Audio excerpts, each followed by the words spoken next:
أعوذ بالله من الشيطان الرجيم. بسم الله الرحمن الرحيم. الحمد لله رب العالمين، والعاقبة للمتقين ولا عدوان إلا على الظالمين، والصلاة والسلام على من لا نبي بعد نبينا محمد صلوات الله عليه وعلى آله وصحابته وتابعين لهم بإحسان إلى يوم الدين، وبعد. سبحانك لا علم لنا إلا ما علمتنا إنك أنت العليم الحكيم. اللهم علمنا ما ينفعنا وانفعنا بما علمتنا، وزدنا ولا تنقصنا، وانصرنا ولا تنصر علينا بأوزك يا أرحم الراحمين. اللهم يا ربنا يسر لنا خزائن علمك بأوزك يا أرحم الراحمين. فيا أيها السادة الأعزاء، أقرأ عليكم تحية الإسلامية ألا وهي السلام عليكم ورحمة الله وبركاته. La louange appartient à Allah subhanahu wa ta'ala, le Seigneur du monde, le tout miséricordieux, le clément. Le salut d'Allah sur le prophète Mohammed sallallahu alayhi wa sallam, sur sa famille et ses nobles compagnons, ceux qui ont suivi, ceux qui suivent, ceux qui suivront la droiture jusqu'au jour dernier. Et après ça, frère en islam, frère en Dieu, je vous adresse la salutation fraternelle, la salutation des gens élus du paradis, qui n'est autre que la paix, la bénédiction et la miséricorde d'Allah soit sur vous. Par la volonté d'Allah subhanahu wa ta'ala, la dernière fois nous sommes entretenus sur la question des ablutions, les avantages des ablutions. Quand nous faisons des avantages, non seulement pour que nous puissions être proches d'Allah subhanahu wa ta'ala, il y a aussi des avantages que nous recevons de ces ablutions-là. Et la fois passée, nous avons énuméré quelques hadiths bien authentifiés qui nous parlent des avantages des ablutions. Quand quelqu'un fait ses ablutions et qu'il remarque que ses ablutions sont annulées, il renouvelle de temps à autre ses ablutions. Il dit que quelqu'un ne peut pas le faire tant qu'il y a déjà les signes de la foi, la vraie croyance dans son cœur. Donc ce qui veut dire que celui qui ne le fait pas ne veut pas dire qu'il n'a pas de foi, mais tout simplement celui-ci monte en degré complète de la foi par rapport à celui qui reste sans ablution. Et Inch'Allah, aujourd'hui nous allons toucher quelques hadiths sur toujours les ablutions. Quand l'on fait des ablutions, Allah subhanahu wa ta'ala, de ces ablutions, Allah absout ses péchés. Mais là-bas, sur les péchés, Inch'Allah, il y a eu un peu de divergence entre les ustads, les savants. C'est quel péché? Les grands péchés ou bien les petits péchés? Et tous sont unanimes que c'est des petits péchés. Là où il y a eu un peu de divergence, ils disent que quelqu'un qui commet des grands péchés, lorsqu'il est toujours dans les grands péchés, ça ne peut pas effacer les petits péchés. Mais quand il abandonne les grands péchés, les petits péchés peuvent être emportés par les ablutions que nous faisons. Mais Inch'Allah, au finish, il y avait certains savants qui ont pris la décision finale sur cette question-là. Inch'Allah, quand nous aurons arrivé à ce niveau-là, nous allons parler. An Amr bin Abasa al-Sulaymi. C'est-à-dire sur lequel nous allons démarrer a été rapporté par ce que nous appelons Amr, le fils de Abasa. Lui nous dit Annahu qala, il nous dit Ya Bunayya,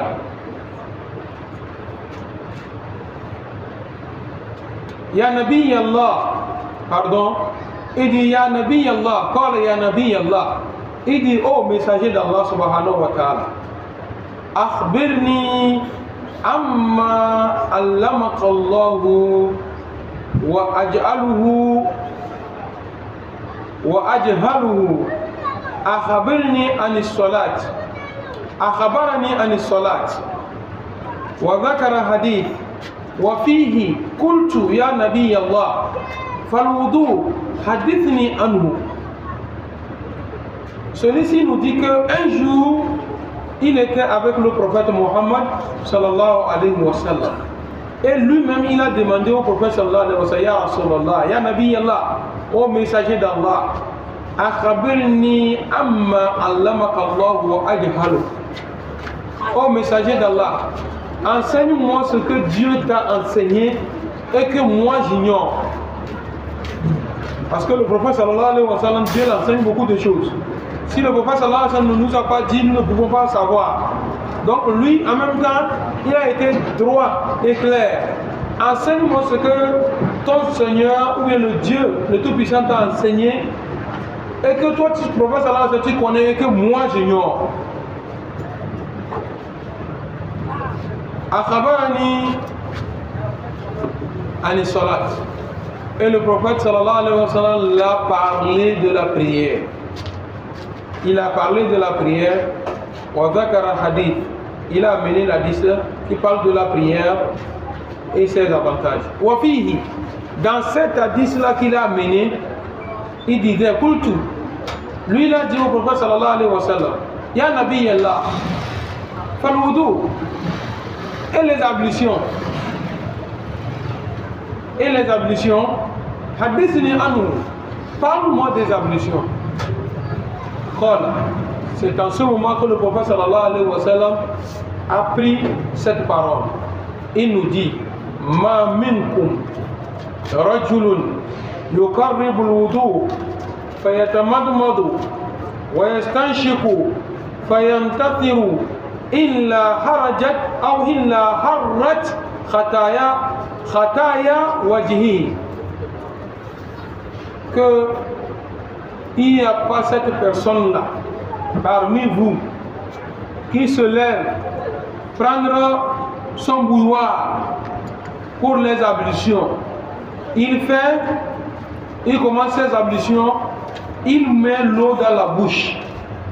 Maintenant ici, rincer les dents, laver la bouche. Fayastanshiku, aspirer de l'eau dans les narines et l'expirer.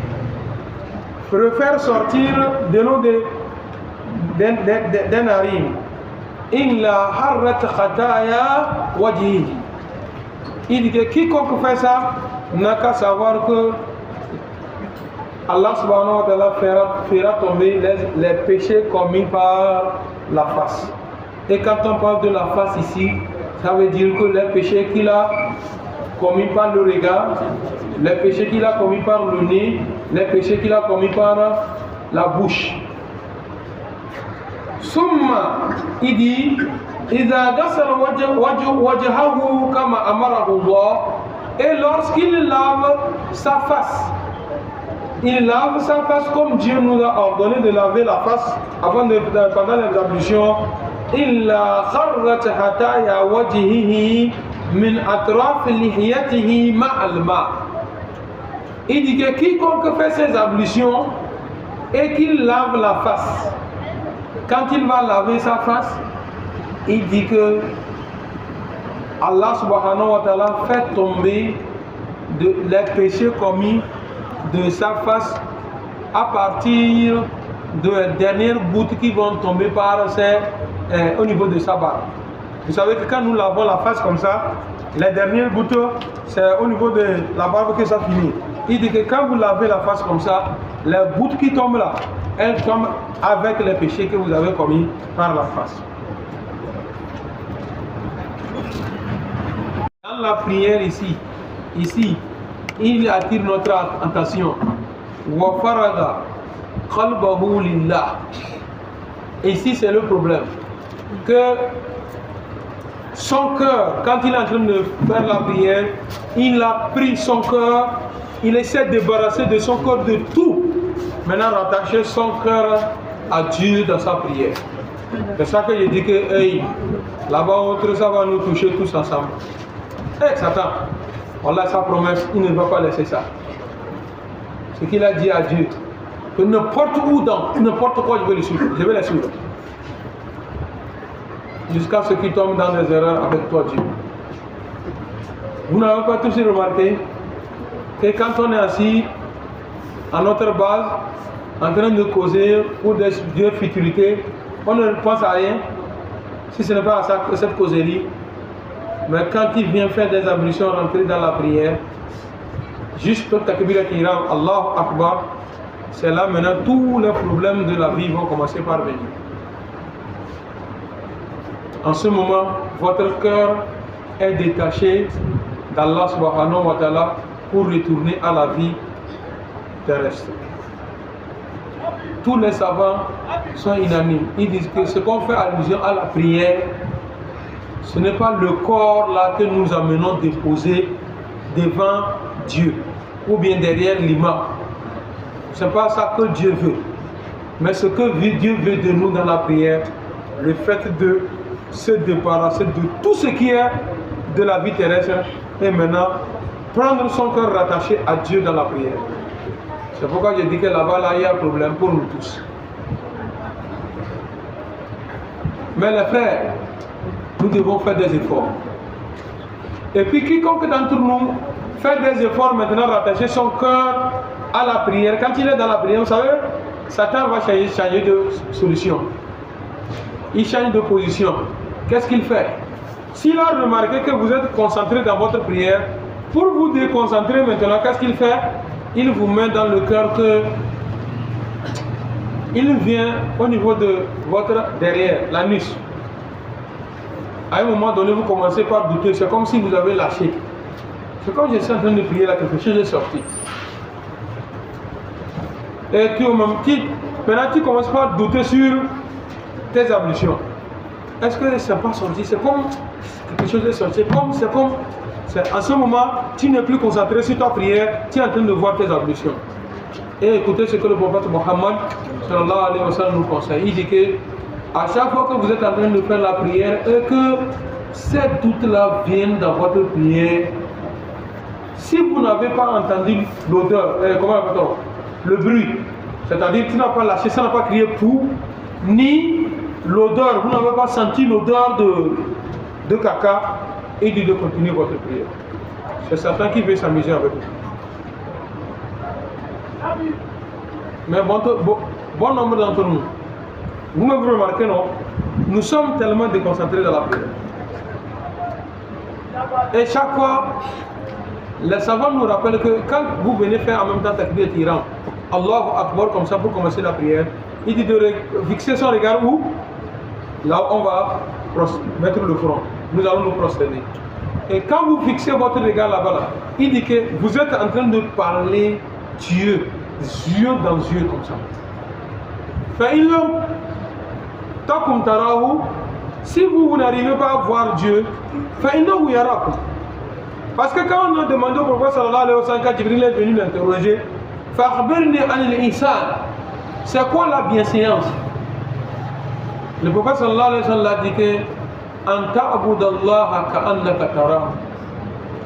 d'adorer Dieu comme tu le vois. Pourtant on sait qu'on ne peut pas voir Dieu.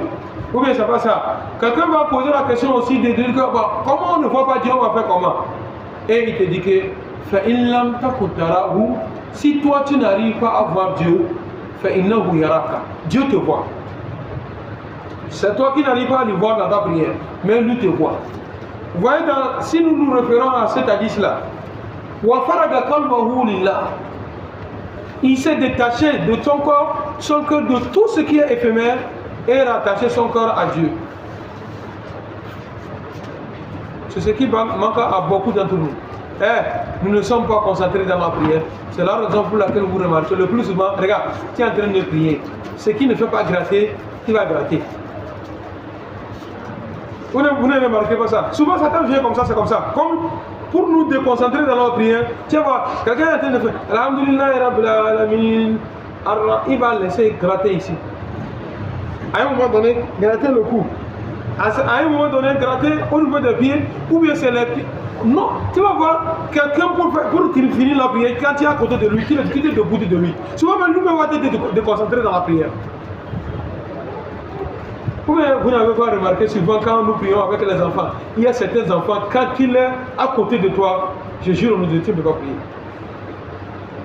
S'il est saté, c'est là il va toujours te concentrer dans la prière.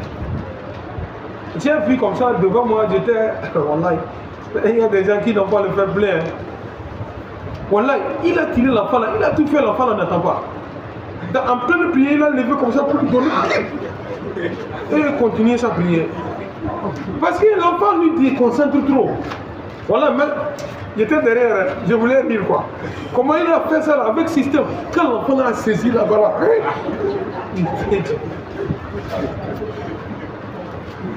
et malgré tout ça là, quand il a fini la prière, il n'a pas laissé l'enfant, il a plongé l'enfant là. Et il y a des sœurs grandes personnes qui font ça hein, dans la prière. Wallahi, qui est en train de prier, tu vas voir. Tantôt, il fait comme ça. Tantôt, il est toujours en mouvement. Il est toujours en mouvement. Il va toujours te bousculer. Il n'est pas concentré dans la prière. Alors que c'est la prière, quand on dit la prière à Salat, c'est la concentration. Et quand vous êtes vraiment concentré à la prière, pourquoi nous faisons comme ça? Regardez, non, entre nous, je dis entre nous. Tu es arrivé devant une autorité qui est en train de te parler. Même quand Fourmi te pique là, est-ce que tu entends ce que Fourmi te fait? Tu es concentré pour écouter ton supérieur là. Mais regarde, comme Dieu, on ne le voit pas, c'est comme c'est n'importe quoi. Hein? Alors que l'autorité est Dieu. Tu le vois devant toi. Tu as peur de lui. Surtout que si tu es en train de chercher un papier, ou bien tu cherches une promotion dans ton service, ou bien tu veux une affectation, ouais, il te parle, c'est comme ça. Tu peux te mettre debout pendant plusieurs heures devant lui. Tu ne sens pas la fatigue. Mais gara l'imam, pour faire la prière de Tarawih, prier de Ishaï même, il n'a qu'à prendre ça, Bismillah Rabbik al-A'la. Le lendemain, il va voir derrière lui quelqu'un. Voilà, à la fin de la prière, souvent même nous avons remarqué ça. Les gens reprochent, il prie trop long.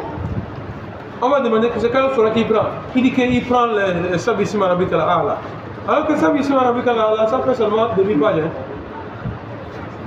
Demi-page.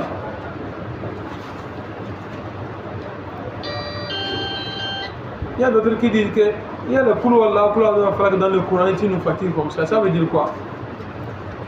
Mais il peut s'arrêter au club. Hein? La fois passée, Champions League. Au club, c'était plein. Tout le monde, ils ont payé 200 mais ils n'ont pas trouvé où s'asseoir. Ils sont debout comme ça. 45 minutes debout. Hein? Il est à l'aise. Deuxième partie, 45 minutes. C'est ça à l'aise. À la fin, il va sortir, commenter, faire tout. Mais dans la mosquée, il ne peut pas faire 10 minutes. Hein? So. Le prophète sallallahu alayhi wa sallam nous a enseigné que la prière de l'eau, la sourate doit être longue. Prière de l'eau, on prie avec de longues sourates. La prière de Zuhur, on prie aussi avec de longues sourates. Quand on a dit longue sourate, ça ne veut pas dire qu'il faut prendre Tabaraka pour prier la prière de Zuhur. Ah ben, par exemple, sourate Muluk comme ça, pour la prière de l'eau, l'on peut diviser ça par deux. Pour la prière de Zuhur, l'on peut prendre ça Bismillah Rabbika Allah, pour la première rakat. Mais il a dit que la première rakat doit être plus longue que la deuxième rakat. Pour la prière de Asr, il dit de prendre de courtes sourates. Pour la prière de Maghrib, de prendre de courtes sourates. Pour la prière de Ishaï, de prendre des sourates moyennes. Des sourates moyennes. pour faire la prière aux gens. Quand on a dit de prendre de longues sourates, les amis, il y a d'autres aussi qui exagèrent. Hein? Voilà, les gens prient. Il y a même dans la prière, quelqu'un tombe. Du vivant du prophète sallallahu alayhi wa sallam, tout ceci là se passait. Et le prophète sallallahu alayhi wa sallam a parlé à ses compagnons. Allah, qui veut fatiguer les gens? Pourquoi tu veux être quelqu'un de dur? Tu ne sais pas que quand vous êtes en train de prier, il y a des vieux parmi ceux-là qui prient. Tu ne sais pas qu'il y a des malades parmi ceux-là qui prient. Tu ne sais pas qu'il y a des voyageurs parmi ceux-là qui prient. Si vous voulez prier, soyez au moins, donnez des sourates moyennes. Pas trop long, aussi pas trop court. Quand on a dit ça, il faut voir le mois de Ramadan. Il y a occasion. Tout le monde fuit la mosquée pour aller là où il y a les mosquées qui ont des noms. Il dit ici là c'est Clinquer. Mosquée Clinquer. Hein? Avion. Il dit là-bas c'est avion. Hein? Quand tu entends là-bas c'est avion là. Il faut aller attendre la lecture du Coran. Alhamdulillah Rabbil Alamin. Et Ami même là, il faut Ami avec système, hein? Pas trop long. Ami. Les fêtes de ceux-là vont terminer. Ami là. Allahu Akbar. Assalamu alaikum wa rahmatullahi. Assalamu alaikum Sani. Assalamu alaikum. En 10 minutes, on a déjà fini 10 rakats. Et puis il est là, lui aussi compte qu'il est en train de faire les nafla pour gagner beaucoup de récompenses. Yeah. Les frères en islam, à l'heure où nous sommes là, il est temps que chacun de nous prenne conscience. Avant on faisait avec l'ignorance. On ne savait pas quoi on faisait. Mais à l'heure là, il est temps que chacun prenne conscience. Des gens déjà à 40 ans, qui veulent un mosquée avion. Donc, ce qui veut dire que tu ne sais pas où tu es sorti, tu ne sais pas où tu vas. Parce que déjà à l'âge de 40 ans là, il faudrait que l'homme commence par se préparer pour l'au-delà. Mais en te préparant pour l'au-delà là, avec cette prière d'avion là, ce que tu fais là, ça va t'assurer l'au-delà. C'est impossible. C'est impossible. Voilà, moi j'ai vu dans certaines mosquées, je jure au nom de Dieu, les gens qui prient, eux-mêmes ont fait délégation pour aller voir les imams. Imam, c'est nous qui sommes derrière toi. C'est nous qui allons crier que c'est trop vite et c'est trop lent. Mais c'est trop vite. Imam, il faut aller doucement. À part le mois là, peut-être l'année prochaine là, c'est au bout de 2 ans, on va compter ceux qui vont encore être parmi les vivants. Effectivement, vous voyez, aujourd'hui nous sommes au 4 du mois lunaire. Bientôt on est en train de parler de Ramadan. On dit bientôt Ramadan. Bientôt Ramadan. Combien parmi nous vont attendre le Ramadan? Seul Dieu sait. Moi-même qui vous parle personnellement, Wallah, je n'ai même pas petite assurance pour dire que je vais voir Ramadan. Rien ne prouve. Rien ne prouve. Il y a des gens même qui sont morts à la veille de Ramadan. Du début de Ramadan. Les gens sont morts. Il y a des gens qui sont morts le jour J de Ramadan. C'est rien pour Dieu. Donc quand tu as la chance de voir le mois venir de Ramadan, Wallah, économise, profite, avant que Ramadan ne parte avec tout ce qu'il transporte avec lui. Sinon Ramadan va rentrer comme ça, tu es rentré dans Ramadan vite, repartir Ramadan va repartir vite. Wallah, un jour le prophète sallallahu alayhi wa sallam est en train de prêter son sermon. Il a répété 3 fois, Amin, Amin, Amin. À la fin, les compagnons l'ont demandé à Rasulallah. Nous avons vu qu'il a dit Amin, Amin 3 fois. Il dit oui. C'est Jibril qui vient de partir. Il est venu me faire 3 prières. Quand il a fait 3 prières, je ne répondais pas. Il m'a obligé de dire Amin. Et j'ai répondu Amin. dans les 3 prières, parmi les 3 prières, il dit que malheur à celui-là qui a eu la chance de rentrer dans Ramadan. C'est-à-dire Ramadan est venu le trouver du commencement, du début de Ramadan jusqu'à la fin de Ramadan et qu'il n'a pas eu la chance d'avoir ses péchés pardonnés. Malheur à lui. Et lui, il a dit, ami, c'est au cours du mois de Ramadan qu'il faut se sacrifier pour ça. Peut-être on commence la prière à 19h15. À 19h15, on commence la prière. Au plus grand tard, à 20h, on a pris 45 minutes pour faire la prière d'Isha et de Tarawih. Mais à quelque part 10 minutes. Et pour la prière d'Isha et pour la prière de Tarawih. 10 minutes. En 10 minutes, c'est fini. Hein?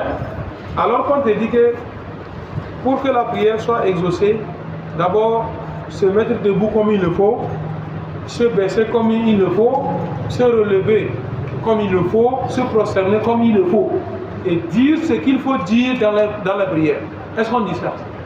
Je vous rappelle, fils Abdelillah, quand nous faisons Tarawih là, à chaque après chaque deux rakats là, on fait Tayya là. C'est normal que l'on termine Tayya là. C'est pas qu'on va arrêter comme on fait pour la prière de jour, on s'arrête à Shadallah, il est là. Pour chaque deux rakats là, il faut aller Tayya là jusqu'à la fin. Allahumma salli ala Muhammad.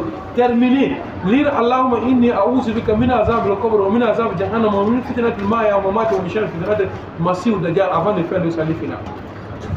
Pour 2 rakats, se relever pour 2 autres rakats. Si vraiment nous voulons respecter ça, est-ce qu'en 10 minutes on peut finir 10 rakats? Qu'Allah subhanahu wa ta'ala nous assiste.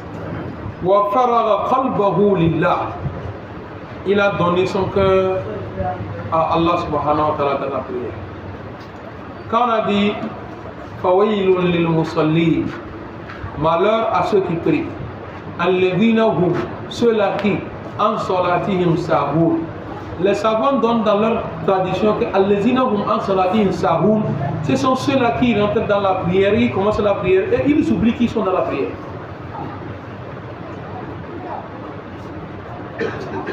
Dans une interprétation du Saint-Coran, il dit que ceux-là qui commencent la prière et oublient même qu'ils sont dans la prière. Nous avons fini de faire la prière de Maghrib, non? À la sortie, vous demandez à quelqu'un, prière de Maghrib là, c'est quelle sera qui Imam Ali? Même si c'est Koulou Allah, Imam Ali, il n'a pas la tête, il ne retient pas que c'est Koulou Allah, il ne sait pas quelle sera ton Ali. Parce qu'il a mené le corps déposé et l'esprit est ailleurs. Le plus souvent, vous remarquez, on fait la prière, l'imam dit Allahu Akbar, l'imam est assis, tu le vois, il est debout. Il cherche quoi en haut? Là, il n'est pas concentré, déconcentré.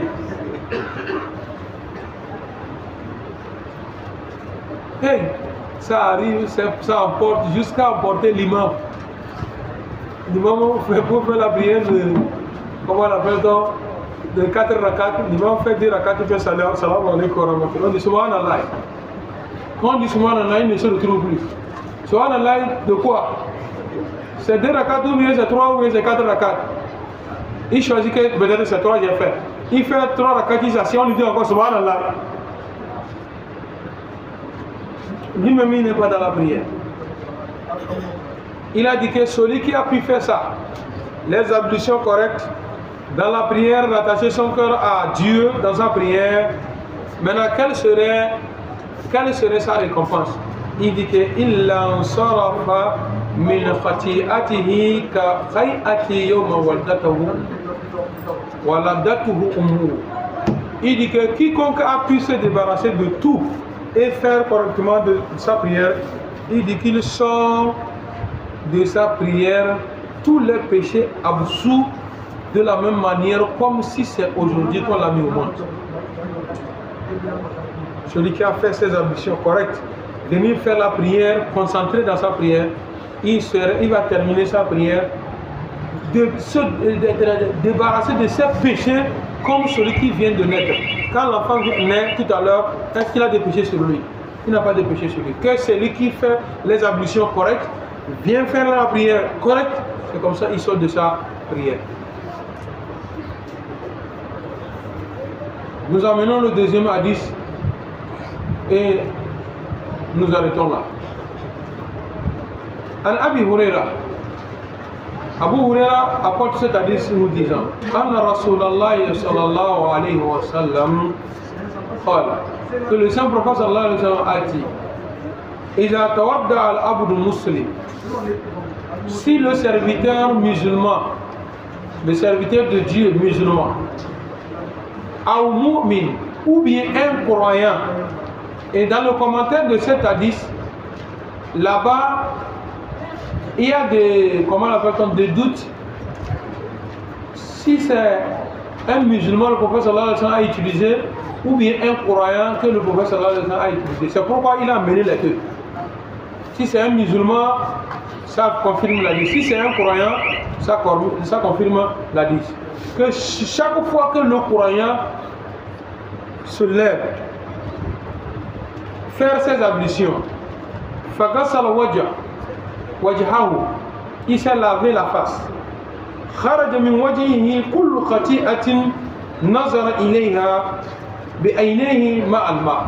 Il dit que quand il lave la face dans ses ablutions, Allah subhanahu wa ta'ala fait absoudre ses péchés commis par les yeux. Tout ce que les yeux ont regardé comme péché là, quand il lave la face, ça fait tomber de ces péchés là.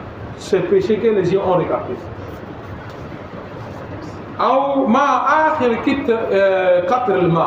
Ou bien la dernière goutte de l'eau fait tomber tous les péchés commis par les yeux. Et lorsqu'il lave ses mains, خرج من يديه كل خطيئة كان بطشتها يداه مع الماء. Tous les péchés que sa main ont touché avec, quand il lave les mains, l'eau tombe avec ses péchés, ou bien les dernières gouttes d'eau tombent avec ses mains. فإذا غسل رجليه, et lorsqu'il lave ses pieds, خرجت كل خطيئة مشتها رجلاه مع الماء.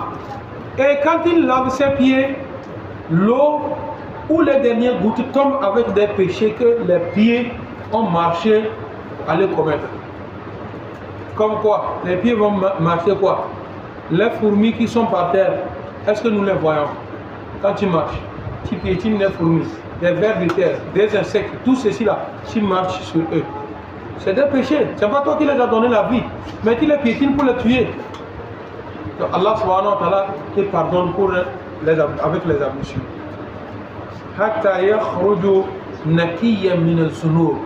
Jusqu'à ce qu'ils sortent de ces péchés, c'est-à-dire laver de ces péchés quand nous faisons des ablutions. Donc les frères, est-ce que c'est encore la peine que l'on ait la paresse pour faire ces ablutions? De l'autre côté, il dit que ça augmente. De l'autre côté, il dit que ça augmente la foi. Ici, il dit que ça nous débarrasse des péchés. Inch'Allah, si Dieu nous accorde une longue vie et santé, la prochaine fois, Inch'Allah, nous allons voir encore d'autres avantages que lorsque l'on fait des ablutions, il gagne dans les ablutions. Ici, les savants ont tiré sur les péchés qu'on a parlé. Qala Ibn Rajab. Ibn Rajab dit Jamhur ulama anna al-qaba'ir la yukaffiruha mujarrad salat biduna tawbah. Les savants disent que quand on a dit que quand vous faites les ablutions et faire la prière, vos péchés tombent là. Il dit que ce n'est pas tous les péchés qui tombent. Les grands péchés, si vous ne faites pas, vous ne vous repentez pas sur les grands péchés, ils ne tombent pas. Ils sont toujours collés à vous. Parmi les grands péchés, on va citer quoi? Les grands péchés. Au sage. Les grands péchés. Oui. Premier, Ashirk. Celui qui fait le shirk. Association à Dieu. C'est un grand péché. Le prophète Muhammad sallallahu alayhi wa sallam, il dit Ijtanibu sab'u mubiqat.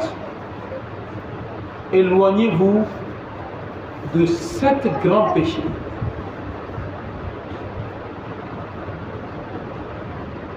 Le prophète sallallahu alayhi wa sallam, là, les compagnons l'ont demandé, Ya Rasulallah,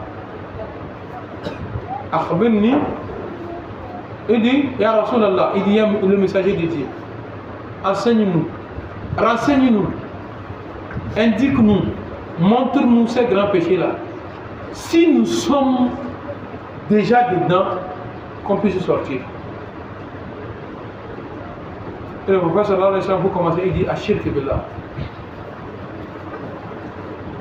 Associer Dieu quoi que ce soit, c'est un grand péché.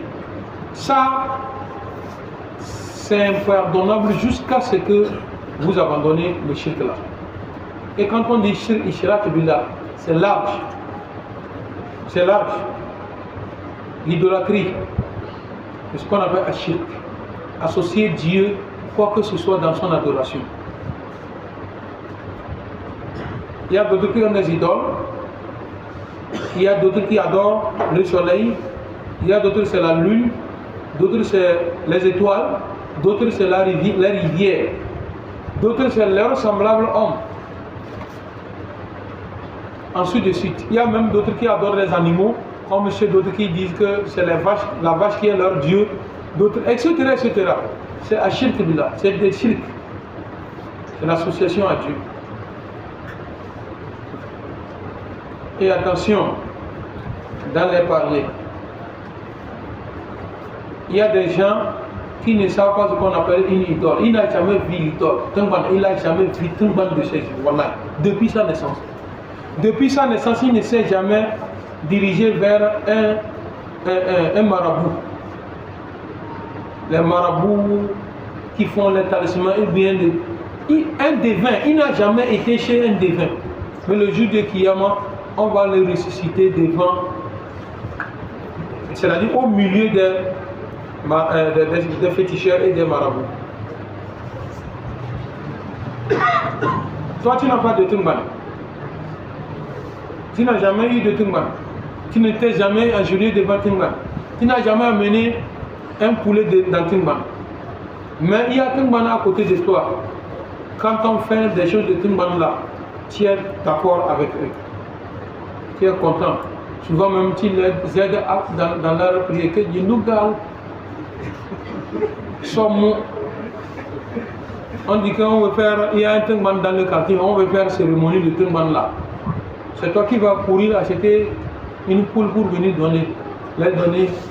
Sinon moi-même je ne suis pas dedans. Les gens font ça non?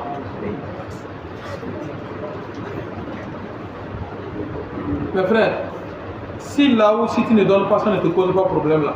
Ne donne pas. Ne donne pas. Ne donne pas. Wallahi. Ça n'a rien à voir. Regardez, et si vous remarquez ces genre de personnes là, le moment où ils ont envie de manger de la viande là, c'est en ce moment ils font quitter les choses. C'est en ce moment qu'ils font quitter les choses. Oui. Là-bas on tue, il faut voir dans quelles conditions on tue ces bêtes-là. Il y a d'autres même, c'est avec les dents. Prendre le sang, verser sur les dents. Et le prophète sallallahu alayhi wa sallam nous a dit que n'importe quoi on peut utiliser pour immoler un animal. N'importe quoi. La lame, un caillou tranchant, ce qui peut immoler là, n'importe quoi, sauf deux choses. Assine aux offres, la dent et les ongles. Même si tes ongles sont longs, comment on t'interdit d'utiliser pour immoler quelque chose. Même si tes dents sont tranchantes, comment on t'interdit d'utiliser les dents pour utiliser quelque chose. Mais regardez ce qui se passe là. Imbécile. Tu es fort, il faut immoler la vache avec tes dents. Tu as trouvé le coq ou bien la poule là, tu dis que toi tu fais. Pourquoi tu n'as pas amené un mouton pour immoler avec tes dents? Voilà ce que les gens font. Ce qu'ils font là, s'il n'y a pas de problème pour toi, tu n'as pas droit à assister à des choses comme ça, à participer. On vient te demander il faut être clair. Voilà, ce que j'ai dit là. Bon nombre d'entre nous ont fait du shirk. Demandez pardon à Allah subhanahu wa ta'ala. Il achète un terrain. Le jour où on veut faire la fondation, tu vas voir, ils sont en train de faire des cérémonies avant de commencer sa maison. C'est des choses qu'il faut éviter de les faire. C'est des choses qu'il faut éviter. On fait cérémonie avant qu'on va commencer la fondation. C'est comme ça aussi, je ne sais pas, si vous avez eu la chance de tomber sur ces menuisiers là. Il y a même des menuisiers, quand ils finissent de faire la charpente, mettre la tôle là, ils disent qu'avant de descendre, il faut un coq. Il descend en même temps, il y a un coq qu'on immole au pied de ta chambre. Il prépare tout en même temps là-bas pour manger. Ça a à faire à quoi avec ta chambre? Et nous on dit que non, c'est rien. Il y a d'autres qui exigent l'alcool et la boisson qu'on sort. Avant que le menuisier ne monte sur le toit, tu vas voir, on verse, comment l'appelle-t-on? Ces choses-là. Non? Oui. Les puisatiers. Dans tout ça là, ça n'a rien à voir. Même voilà, quand vous allez chez les guérisseurs là, ils ont tout gâté. Ils te cherchent les racines qu'on sort. Voilà, les racines ça guérit. Les feuilles d'arbres ça guérit. Les écorces des arbres guérissent. Mais qu'est-ce qu'ils font? Quand tu lui demandes, fils Abdillah, dis-moi au nom de Dieu, est-ce que tes médicaments là, ça a coïncidence avec la poule que tu m'as demandé? Il va te dire non. Nous faisons ça pour que les gens vont plus croire à ce que nous sommes en train de faire. Il a déposé les racines qu'on sort, il prend une poule, il tue sur ça. Avant de te donner. Et s'il ne fait pas ça, ça ne guérit pas. Oh. Tout est gâté. Chez les vieilles femmes qui vendent au marché, là-bas, nous achetons des racines qu'on sort, on vient préparer là. Est-ce qu'on a tué quelque chose dessus? Ça guérit ou pas? Voilà. Et les autres, ils font ça pour que nous aussi, nous croyons en ce qu'ils sont en train de faire, et puis ça passe. On prend le sang, on met sur des tisanes. Toi qui viens prendre le sang d'un animal, tu bois, et lui, il est en train de manger la chair de la poule. Et toi, tu bois le sang. Et d'ailleurs, même regardez, c'est quel Dieu on dit qu'on endort comme ça. Il faut verser le sang sur lui, sur ce bois-là. Le sang qui sent après 3 jours, la mouche vient poser sur le Dieu là. Il ne peut même pas chasser les mouches sur lui-même. Il ne peut même pas chasser les mouches. Ashirk billah, wa sihir, la magie. La magie, c'est un grand péché. Quelqu'un fait la magie, on vous fait la magie, c'est des péchés. Celui qui a fait et celui à qui on a fait la magie. C'est un grand péché. L'islam nous interdit la magie. L'islam nous interdit la magie. As-sihir. Wa akl mal al-yatim. Ceux-là qui mangent, bouffent l'argent des orphelins. Le grand frère est décédé, l'oncle des enfants prend en même temps la fortune. Il est assis dessus. Pendant que les orphelins sont en train de commander à quelque part pour manger, lui il est là en train de faroter avec l'argent des orphelins. Voilà, ça c'est un grand péché. Wa akl mal al-yatim. Allah subhanahu wa ta'ala dit que allazina yakuluna amwal al-yatama innama yakuluna fi butunihim nara fasayaslawna sa'ira. Ceux-là qui bouffent l'argent des orphelins n'ont qu'à savoir qu'ils sont en train de verser le feu dans leur ventre et ils vont demeurer pour l'éternité dans le feu de l'enfer. Wa akul riba, l'argent de l'usure. Al-riba, l'usure, intérêt usuraire. Tu vas à la banque ou bien à la COPEC, quelqu'un te dit je vais te prêter 50 000 et tu vas payer au retour 70 000 ou bien 115 000. les 25 000 qu'il a ajouté là, on appelle ça riba. Wallah, le jour de Kiyama va payer. C'est un grand péché. Et le grand péché là, écoutez bien, ce n'est pas le banquier, hein. C'est toi-même qui es parti là. On t'écrit d'abord premièrement. Et maintenant, celui qui t'a fait ça. Vous deux, le secrétaire qui a signé, les témoins que tu as pris, ils ont témoigné, on a signé là. Tous ceux sont dedans. C'est le grand péché.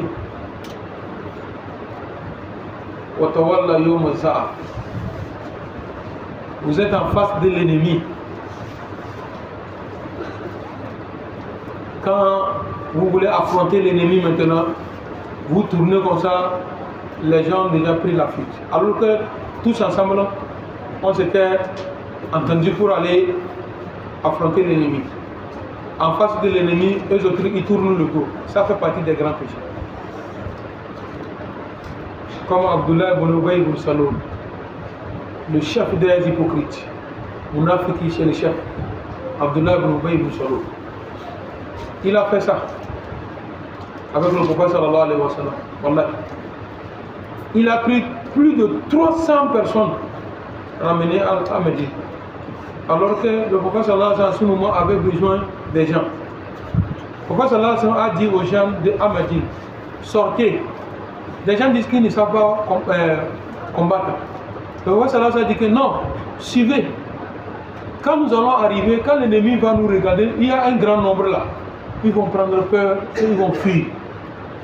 Les gens ont accepté, ils sont partis. Arrivés sur le terrain de combat, Abdullah ibn Salul a dit aux gens que arrêtez, oui, on va vous tuer pour rien ici. Moi je m'en vais ça. Voilà, il a divisé la tour en deux. La population, en deux parties, il a ramené la Abdullah ibn Salul. C'est un grand péché. Et le fait de dire du mauvais chose sur les bonnes femmes, les femmes pures, soumises à leur mari. Voilà, les gens font ça. Par hasard, ils voient la femme avec quelqu'un. Peut-être pour une affaire. Quand lui là vient en même temps là, Haya! Rapidement, l'affaire, c'est son mari. J'ai vu ça, j'ai vu ta femme avec elle monde. J'ai dit, je les ai vus là. Hein? Mets dans le sac. J'ai dit, je l'ai vu, la mets dans le sac. La femme a eu problème dans son foyer. Vous voyez ce que les gens font? Vous voyez ce que les gens font? Wallahi, ce n'est pas bon. Ce n'est pas un bon signe pour le musulman. Quand nous citons les grands péchés, parmi les grands péchés, hein, j'ai cité comme ça.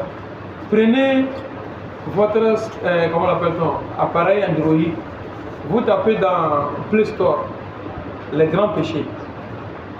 C'est un grand livre comme ça, plus de 1000 pages. On a énuméré, comment l'appelle-t-on, les grands péchés. Chaque jour, les gens sont tombés dedans. Et c'est comme c'est rien. Qu'Allah subhanahu wa ta'ala nous assiste. Ils disent que quand vous faites les ablutions, tout ce qui est petit péché, Allah subhanahu wa ta'ala absout. Petit péché comme quoi? Le regard. Et vous savez, ici c'est comme ça. Peut-être que tu es assis à côté de la mosquée avec ton chapelet. Subhanallah. Alhamdulillah. La ilaha illallah. Allah akbar. Après tout, de loin, tu vas voir quelqu'un qui est en train d'arriver. Une fille. Elle est arrivée avec un midi jupon ici, façon. À l'approche comme ça, tu tires les yeux comme ça. Maintenant, les yeux même se forcent.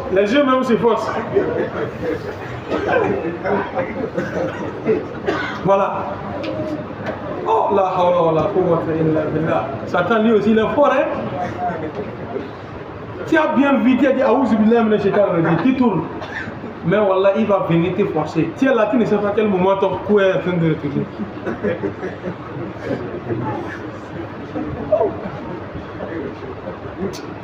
Là, sortez là, que Dieu nous pardonne. Il revient dans son chapelet. Voilà. Des péchés comme ça, si on pouvait faire des efforts pour éviter, voilà, c'est bon. C'est meilleur. Dans les parler, qui veut dire quelque chose, c'est autre chose qui sort. Tu dis mal sans te rendre compte, ou bien tu sais, tu as su que c'est un mal parlé, mais tu n'as pas demandé pardon pour ça. Mais à travers des ablutions comme ça, Inch'Allah, Allah subhanahu wa ta'ala absout ses péchés.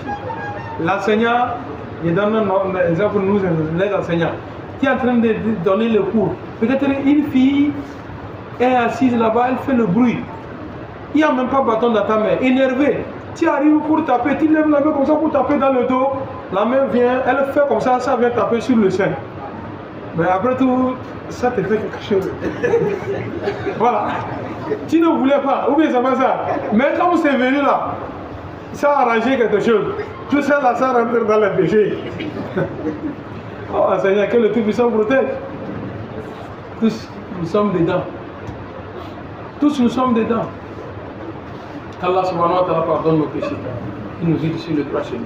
Donc les ablutions font absoudre les péchés de celui qui a l'habitude de temps à autre de renouveler ses ablutions. C'est la raison pour laquelle Allah subhanahu wa ta'ala a mis des prières comme ça. Voilà. D'une prière, c'est une autre prière. D'une prière, c'est une autre prière. Voilà, c'est très logique, c'est très bon. Je dis, c'est très bon. Quand on a fini de faire tafsir comme ça, pour commencer la prière d'Ishaï, si tu peux, ça ne prend pas le temps, tu peux aller reprendre des ablutions pour faire la prière. C'est meilleur. Mais je n'ai pas dit que quelqu'un ne peut pas tenir ses ablutions. Wallahi, si celui qui est sûr de lui-même, il peut faire les ablutions de Asr pour faire la prière de Maghrib et d'Ishaï. Il n'y a pas de problème pour ça. Si lui-même il est sûr que ce n'est pas annulé. ثبتنا على الإيمان وتوفنا مع الأبرار يا ذا الجلال والإكرام. نعم.